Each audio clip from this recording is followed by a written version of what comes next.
Hello everyone, let's continue our chapter Data Handling.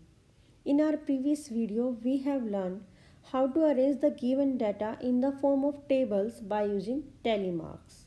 But when a large number of numerical data is given in a tabular form, it becomes difficult to understand.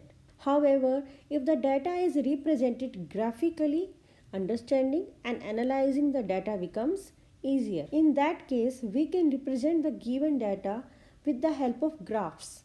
There are different types of graphs like pictograph, bar graph, double bar graph, histogram, pie chart, line graph, etc. In this video, we are going to learn about bar graph and double bar graph. Bar graph, as the name suggests, it is a pictorial representation of numerical data in the form of rectangles or bars with the same width and varying height.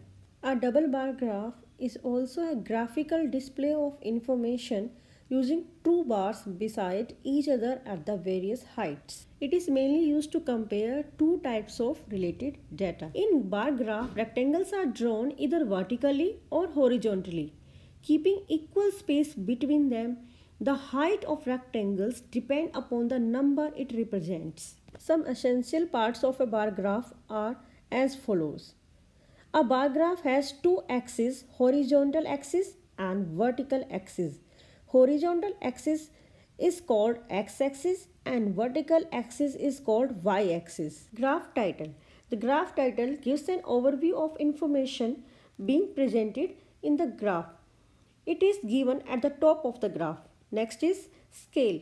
We choose a scale by dividing how much data will be presented by the unit of the bar.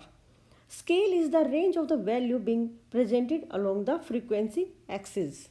Let's understand with the help of one example. Let's represent the following data with the help of bar graph. To represent the given data graphically, first of all we should draw a horizontal line and a vertical line as shown.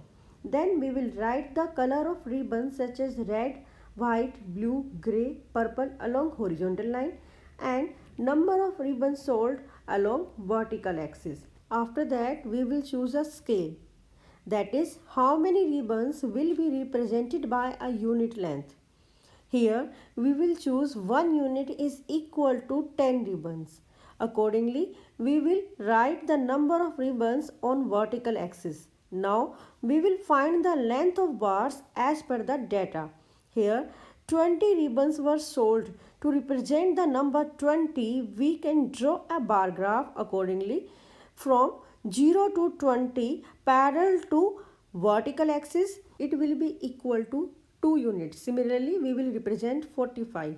Note that in every 1 unit there are 10 subdivisions. Here, one subdivision is equal to 1 ribbon. So, 45 will be represented by 4.5 units. This is how we can represent all the data on the bar graphs.